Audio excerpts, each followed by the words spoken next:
Good morning, good afternoon, good evening, or wherever you may be.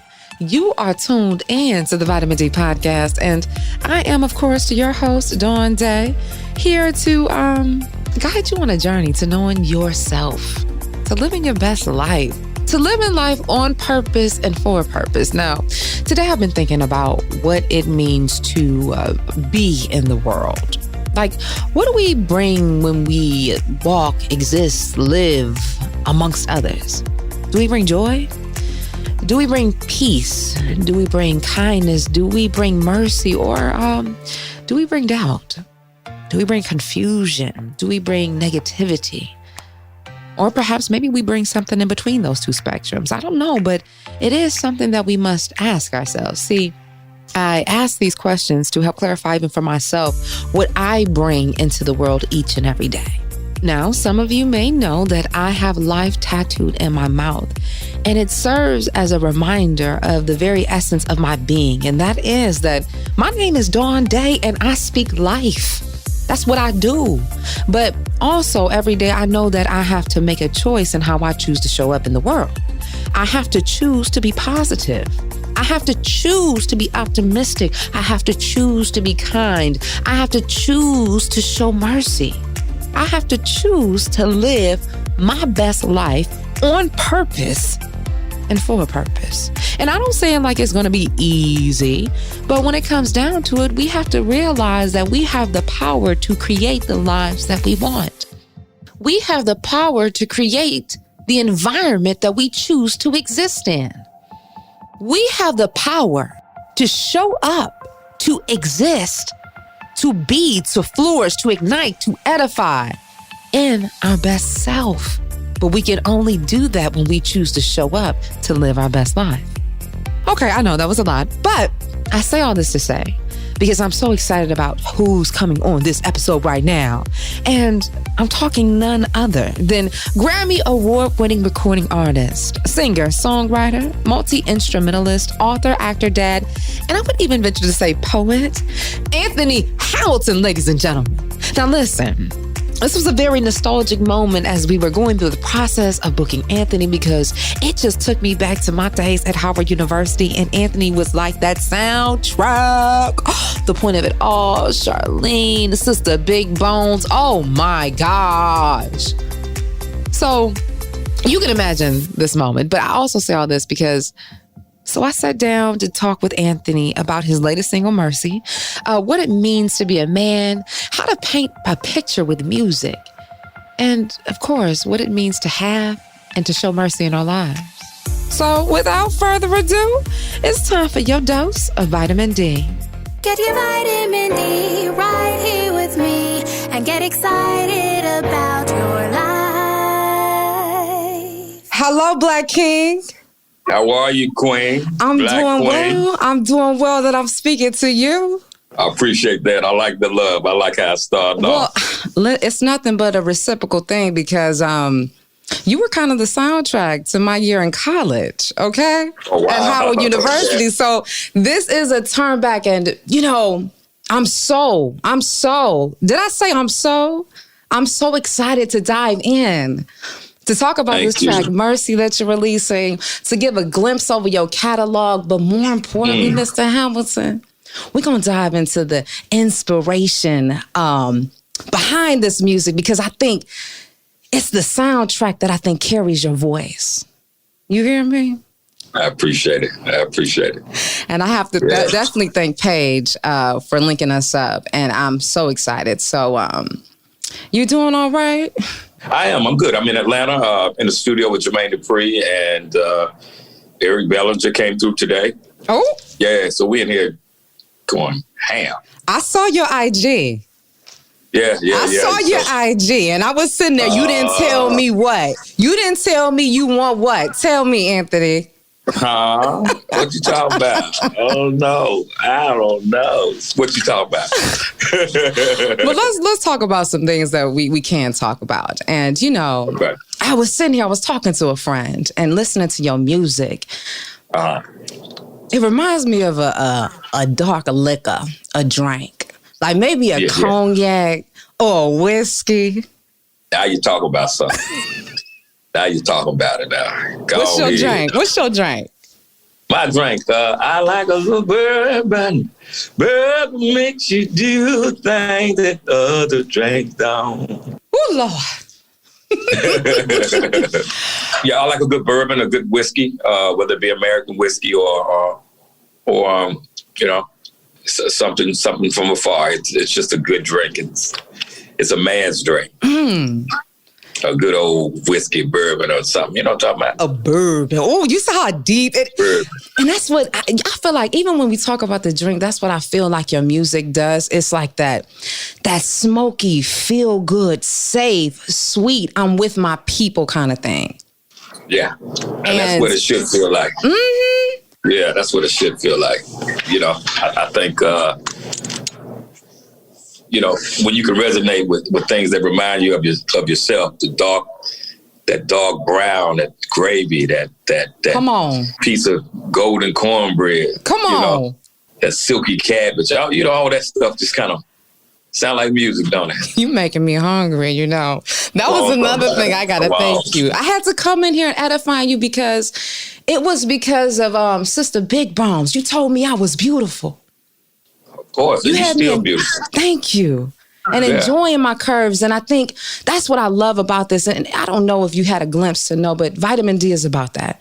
Vitamin D, this podcast is about shedding light. And it's a pun off of my name, Dawn Dai. Okay? Yeah. It's awesome. I love it. And so I'm going in there and I'm diving. And as I go into the music and the lyrics, I can't help but wonder, even as you're starting out, you grew up in North Carolina, North Kakalaki, as they say. Yeah, Charlotte, North Carolina. Charlotte, North Carolina. What made you take a chance on your dreams? I had to. It was just so deep. It was starting to live its own life inside. So I had to go with it, you know. I had to tend to it. I had to make sure that I took it to the city, to the big city, to New York City, and allowed it to grow. And it birthed a man, and the music birthed some stories. So it was just who I was supposed to be from the beginning. From the womb, even before the womb. When I was put in the womb, I was put in there with music. Come on. And it never left. Come on. And now you singing your song. I'm singing my song all night long. Yeah. I wanted you to add in there to the break of dawn. To the break of dawn. Oh. Dawn Day. Down day to day, oh yeah, oh. Thank you. And so I guess I talk about that a lot because people don't realize, you know, what the push came through. And I think this push that I'm going to discuss is going to lead up to the single that brought you where you are right now, entitled Mercy. But coming up to New York, a lot of people don't necessarily take heed to that of the plight, I guess, of a Black man. And understanding that, you know, coming from a family down in North Carolina, you know, a farm, you know, where you really had to go out there and strive. I don't know if people oftentimes see the adjustment and the shift and understanding why some things may have seemed like a ditch or a rock or a stem in the way was actually a stepping stool or something to propel them forward. And I guess I just wanted to get some more insight as an encouragement as to why that is so in your life. You know, I've encountered a lot. I've seen a lot. I've experienced a lot. And, you know, I learned to take those moments that seem like ditches and branches and things that seem like it was obstruction to my view and look through them. That was a different color. That was a different shade and hue. If you use those things. And I learned how to paint with it, with my pen. And, you know, I use it as leverage. I didn't allow it to create fear and a barrier between me and where I was going. You know, so I learned to use the things that were tangible, and sometimes it would be pain, sometimes it would be happiness. Those things started to create a new fabric, and that fabric became music. Oh, and the way it's knitted. Up and down and all around and splashed with different colors. And like you said, that painted your life. And realizing those moments, it can comfort, it can protect, it can shield. It also is a way that you express your personality. And so when we're thinking about that, painting the music, right? Mm-hmm. I'm wondering, when you got to this point, and you know, I'm pulling off one of your hit singles, what's the point of it all? The point of it all is I love you. Love is the point of it all. That's the reason. That's the ingredient. That's the thing that sustains you. That's that thing that motivates you and encourages you. It's the reason. It's the reason why we call and make sure did you get home okay? Mm-hmm. How was work? Mm-hmm. How you feeling? Mm-hmm. Are you cramping bad, baby? Is there anything I can get you? You know, that's what it's about. That's what a man do. He tried to do that, be there for that. And you know what I think is so amazing is that you speak so much about what it means to be a man, stepping mm-hmm. up to be a man, being a father of 6 sons, and even taking a glimpse. I was watching your series you did with Mr. Harvey for Mentoring Mondays, and you admitted yourself that you said, wait a minute, I grew up without a father. Yeah. But yet you can still stand boldly in your manhood and express your emotions the way you do. How is that so? You know, you can't harbor bitterness, and you can't expect for someone, even your father, your mother, you can't expect for them to be perfect. You can't expect for them to be what your idea of them should be. People can only be who they are until they change. But people are always pretty much honest in their moment, you know, whether they're messed up or disconnected mm-hmm. or just not interested. That's who they are at that moment. And, you know, me and my father now are really cool. We've been cool for maybe 16 years or so. Like, we talk a lot. I don't ask him why he wasn't, what happened in those moments. I could care less. As long as he's healthy, I love him, and he loves me. And, you know, I like to go from where it's comfortable, where it's pure and it's beautiful. Mm. And I don't have to go back to that place. Not for that. Not to have a relationship with him. I appreciate you help to birth me. And you're going to be my father. Just not holding grudges, learning to let love flower your life. And I think a lot of people want to just hang on to stuff so they can have something to do. Come on. Or hang on, have an excuse to be in a mood or a funk or to hold something against somebody. Find a way to love that person in spite of their flaws.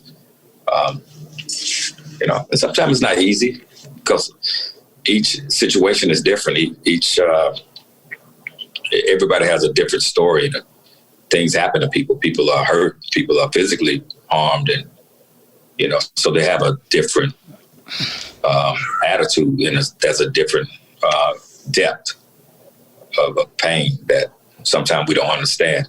So I get it, but the minute I can choose peace, that's what I want. Amen. Which is perfect, to which we're about to segue to.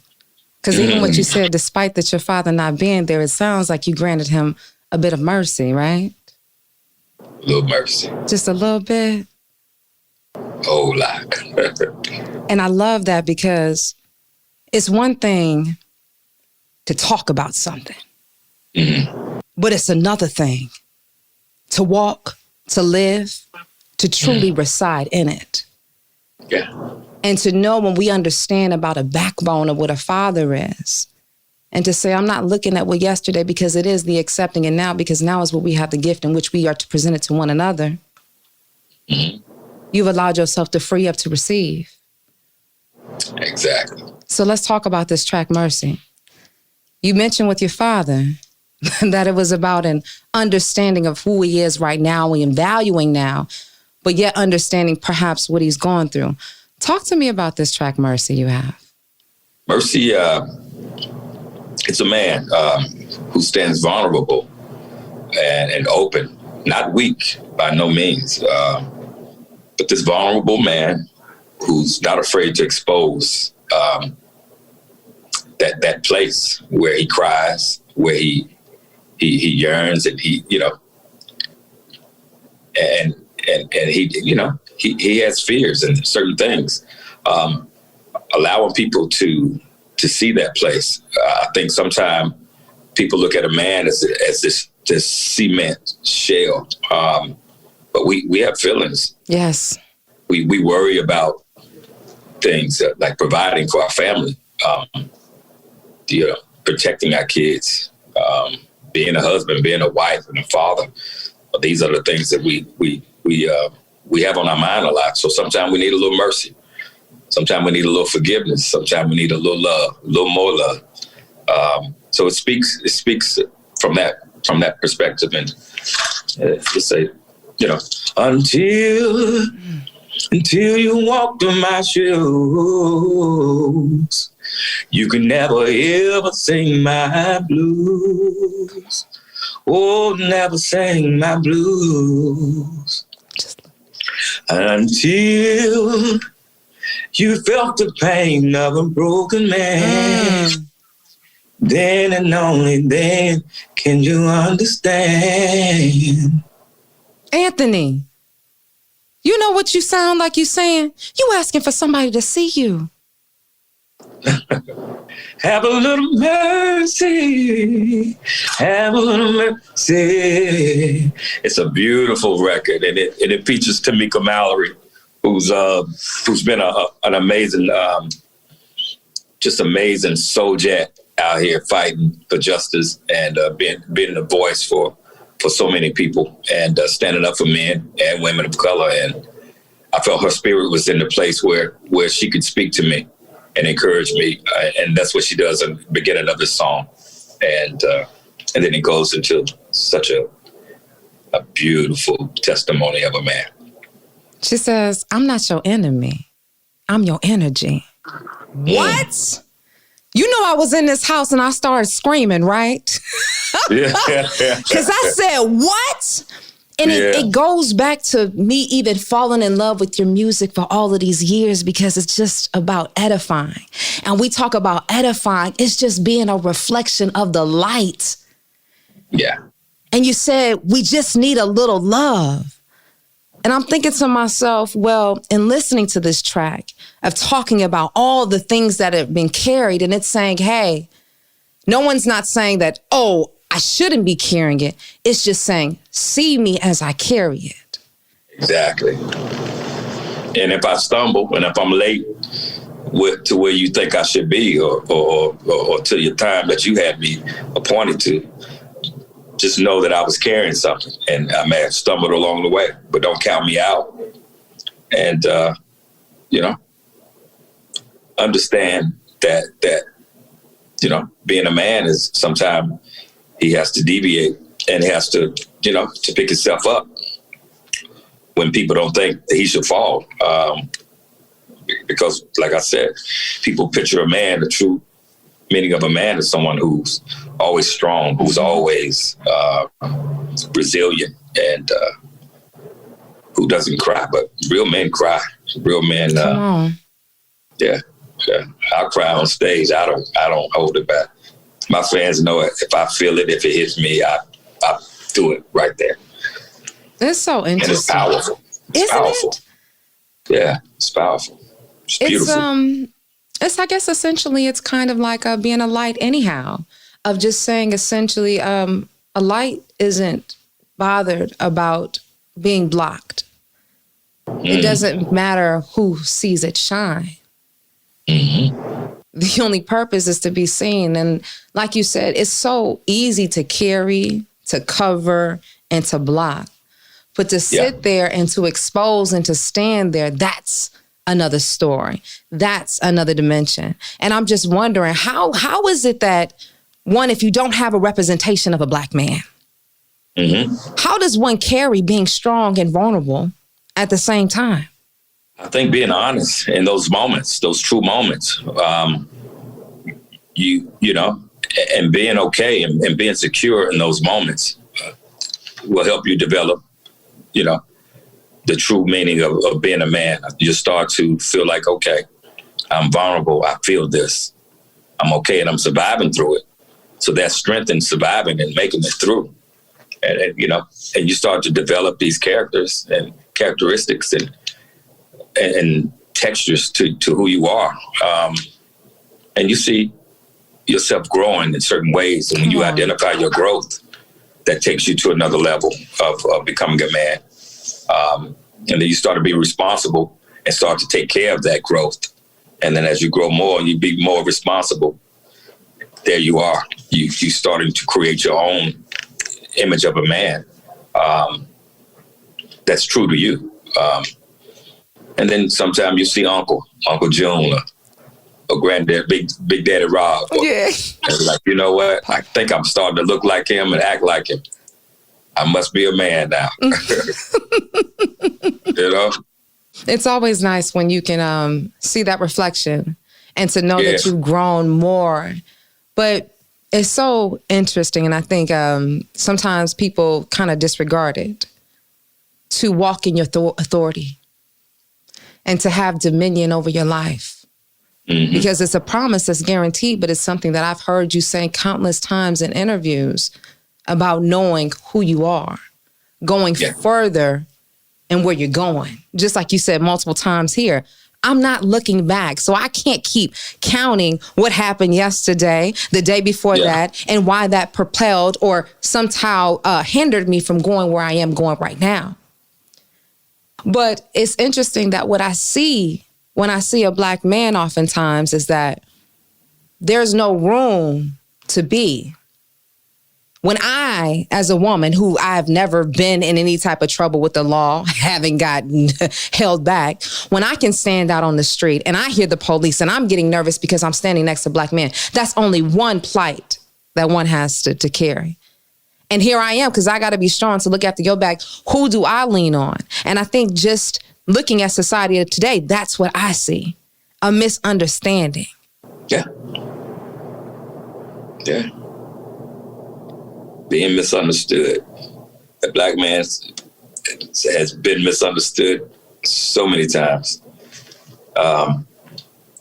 And when you misunderstand something, you fear it. And I think that's what the outside racists and people who don't understand who we are start to fear us and, you know, want to destroy us, or take us out, get rid of us. And then you have envy of how amazing we are, how powerful and creative and just beautiful we are, full lips, wide nose, strong back. So that's a lot. It's a lot. We have to face a lot. So what would you say, what do you see right now? We've had so much. You see the movements that Tamika Mallory is doing. We've seen the widespread of what the life of George Floyd has done. When we see the likes and the hopes of what Kamala Harris is doing in the White House. What do you see the state of America now, and what do you hope Mercy brings? We have so much work to do. Kamala Harris and so many others, me, you, we all have a lot of work to do. We have to start to create value amongst ourselves, and to know that that value is just as special as any other race. I think we start to govern ourselves and accordingly, and treat ourselves with dignity, and not put responsibility on old white men to save us, to be our own saviors. But this song will be the soundtrack to somebody getting to that place where they can feel okay to go there and to treat yourself with mercy. Yeah, treat yourself with mercy and see the value in you. Kamala, it'll be nice to have someone there close to the home base, and somebody who can speak that talk. Hopefully she stays connected. People ridicule her about her past, but we all, we've all done something that we wasn't so proud of. Exactly. Then we grow, and so now let's allow her to be in her newness. maybe this song will bring peace to someone or wake something up in someone or remind somebody that, you know, although I didn't see where you were coming from, what you were going through, I think I understand now. The song connected me to it. And yeah, maybe they'll play it in the White House. Why not? Why not?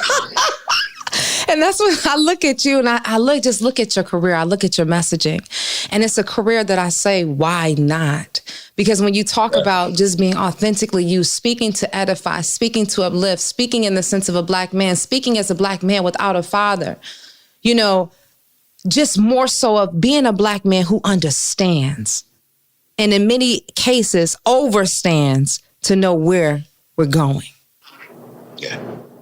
To know how we're doing it. And so I just think it's so powerful because in this day and age, we need to understand. And when Tamika was in the beginning of this track and she's saying, see me, and all that you're saying is until you see me where I'm coming from, see me where I'm going. And I hope that this track becomes kind of like the soundtrack to the beat of America's heart. Yeah. Because whether it's mercy for that child, whether it's mercy for that Black man, that Black queen, you know, for the struggling cousin, uncle, friend, just hold on and have a little mercy for us so that way we can see what we're doing. Mm-hmm. And although we haven't necessarily got to it yet, by the time this interview is going to be aired, you're going to have performed at the Bounce Awards. Tell us a little bit about why your involvement is so important. You know, just being a representation of what I feel we are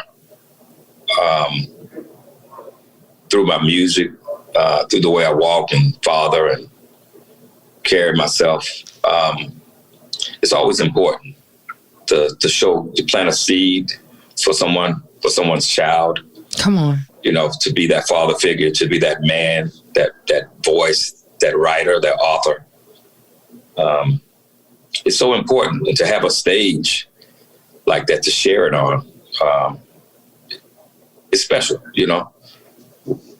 Music connect you to people and things and moments and create memories. And maybe I can help make somebody's memory special. Well, you sure did mine many times over. And it makes me wonder, like, who inspires you? Everybody. I'm connected to all that's beautiful and pure, and even some stuff that's not so beautiful. There's still something in it that I could appreciate. Yeah, just waking up with gratitude. Come on, is inspiring.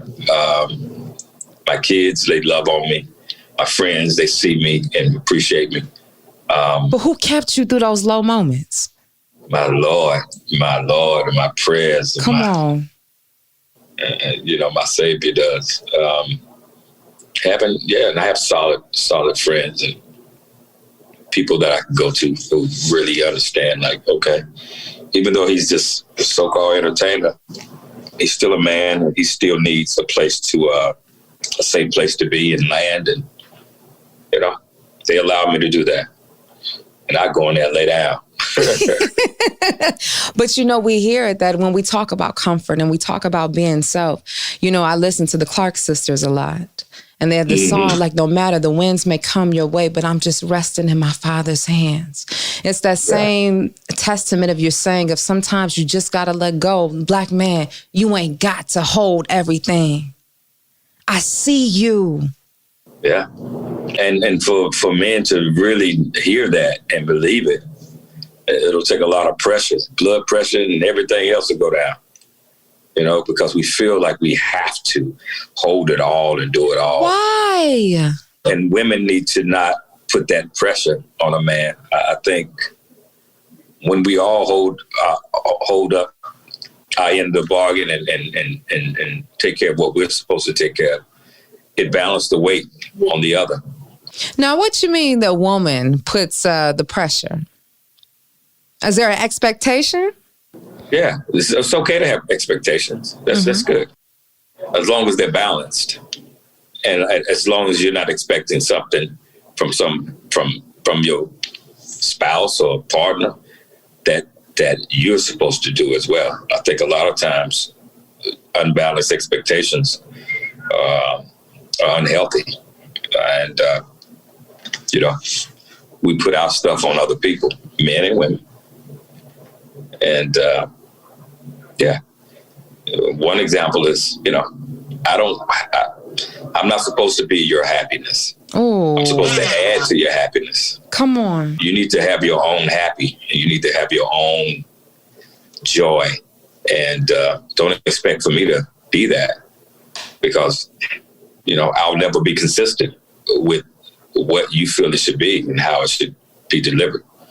When you have your own, you can dictate and have it and have control of it. It's yours, and you share yours, and we connect ours together. It's more peace, because we're not wasting energy on expectations. We have the power to create our own happiness. It belongs to us, so we're not looking out for it. Oh my gosh! And when you're looking for your happiness in somebody else, I think you become more judgmental. Come on! But you're looking for something to point the finger at. I want to be happy, but that don't look like it. I don't like that. That shirt I don't like that shirt on you. I don't like the way you said that. I don't want to watch this. I don't want to do so. We start nitpicking and creating moments of discomfort.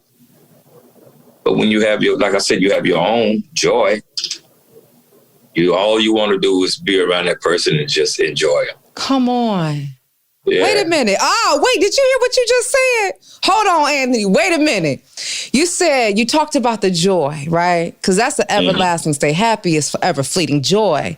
And you said when you get with the other person, you enjoy them, right? But then as a double entendre, you're in joy. Joy. Stop playing with me. Is that what you came to do? Go ahead now. On purpose. I love that you said that, because I think oftentimes when we have those expectations that you talked about, and I think it's just so on target with even just your line of music, because it's about that love and it's about that relationship, right? When we come in, like you said, that expectation, I'm coming to take. But what if I just came to give and to edify? Imagine that, like, just like you said, there's no such thing as, I have to because I'm lacking. I'm open because I'm ready to receive. Yeah. I'm open because I'm ready to give. And like you even said in the song, until love, if God is love, just the imagery of love is always open. Mm-hmm. The light doesn't try to stop where it's going to be shining. Like you said, like the synergy is like a flow, and it's like the evolution of like the sun. It's just the circular motion from me to you, you to me, and me to you. Mm-hmm. Thank you for that. Thank you. And I hope you continue, and I pray that you continue uplifting with your music, because we need to make sure we have more artists like you on the playing field that talks about the wellness, that talks about the vulnerability, but more important, that speaks to music that we can all feel. Because when I'm getting in smoky roots, I can taste my chicken, I can taste my cornbreads, I can taste my collard greens. Oh, girl. Huh? Dip that bread in some brown liquor. Boy, you better stop. But since we're talking about food, and I understand that you got a book. Yes, it's called Cornbread, Fish, and Collard Greens. And it goes behind the music. It tells the story of the songs and the relationships and the journey from a young child, a young boy to a man, and how these songs became what they are and what you hear today. Yes. And there's some recipes. Yeah, there's recipes in the book. It's about 6 or 7 recipes. Oh, you trying to feed me? Feed the hell out you. Hey, your watch tight. Your watch will be tight. Thank you. You know, there's some recipes. There's some scriptures. There's some amazing photos that I took just for the book. It's a really great coffee table book. It's a great read. It's a short read, but it's a powerful one. It's very raw and vulnerable, and it's matter of fact. It's something. So, when you mentioned pictures, are you a photographer? No, I can capture some stuff, but nah. I have good vision. Come on. And I see something. I know when it's beautiful. I know where it should be placed.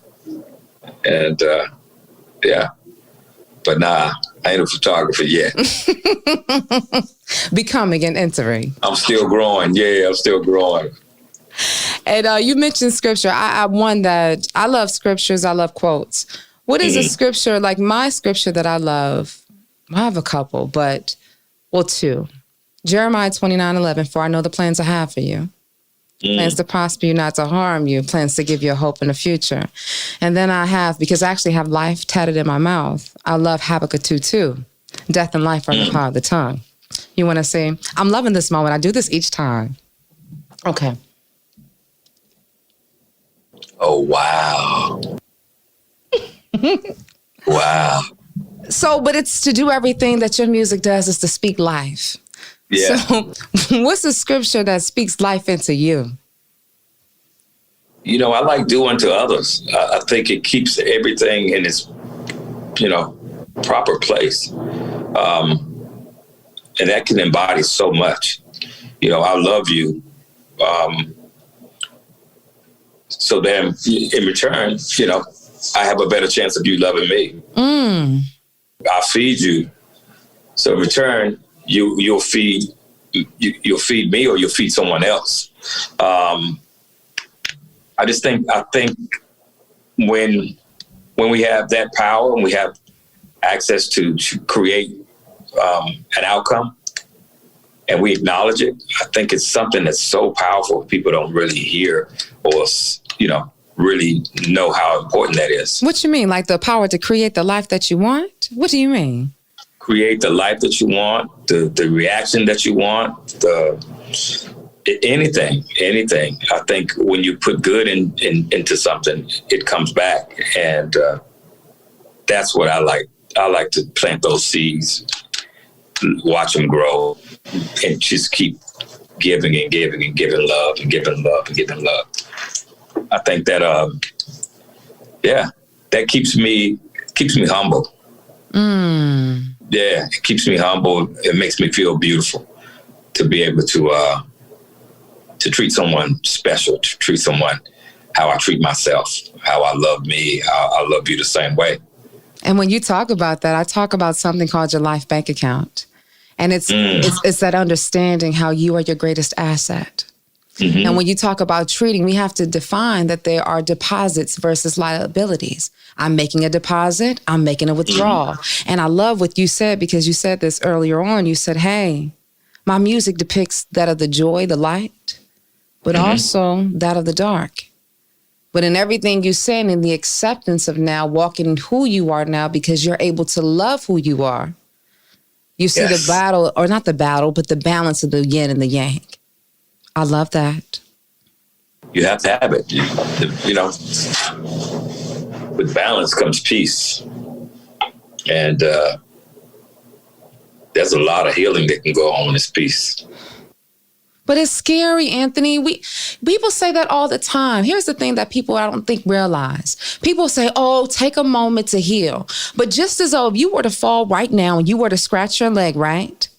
You're holding it. You remember as a little kid, whether you were out there running there. Put your nails around it. So but guess what? The only way that scab is going to come, because if you leave that Band-Aid on the whole time, it's going to stay wet. And when you take that Band-Aid off, guess what? There's a tingling. There's a hurting sensation when it's healing, right? Yeah. And it hurts to move. People forget that part when they talk about healing. Yeah. Yeah, you have to expose the wound, like you said. And but it doesn't stay a wound forever.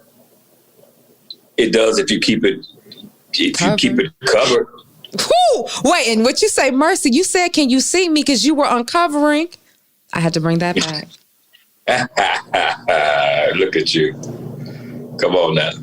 And you know what I also appreciate about what you said, too? It reminds me of a quote that I've always lived by. And it's entitled, what allows a diamond to shine are the multitudes of cuts that have been placed within it.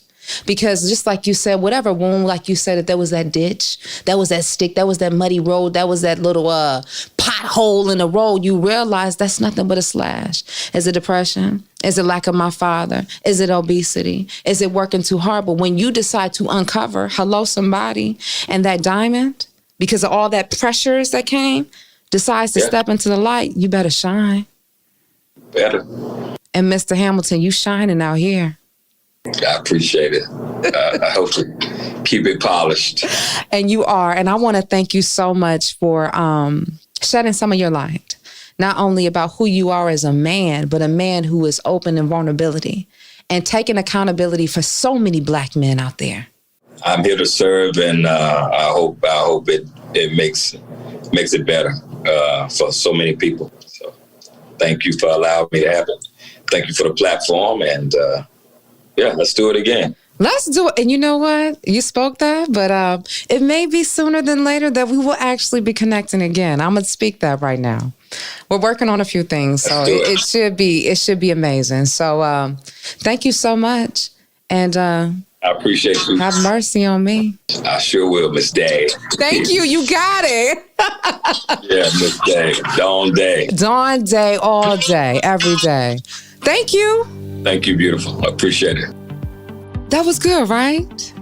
I'm so grateful for this conversation with Anthony, because it's not every day, or at least for me, that I think about the complexities and the vulnerabilities of being a man. And I just keep thinking back to the Tamika Mallory poem that opens up in the song Mercy. And you know what I think about? I think about the choice that she had to make to say that she would stand beside Black men as a Black woman in the space of trying to survive and thrive in this world. She even had a moment where she said, "I'm not your enemy, I'm your energy." What? Come on. Come on. And you know, I was thinking about the choices that we all make to build and maintain our relationships and grow as people. I think about how you need to make deposits in your life bank account and then pay into others' life bank accounts so that you can pay it forward, and so on and so on. You see how that energy go? I'm not your enemy, I'm your energy. And energy doesn't stop. It just keeps flowing. That's why you got to let the E go. You got to let the energy go. You got to let the energy flow. You see what I'm saying with vitamin D, how each and every time that I uncover new things? Okay, back to it. We let that energy flow because we are all interconnected. And I'll acknowledge it that there's more layers that sit on top of it. But at its base is where the pyramid is the strongest and the most sturdy, hence the foundation.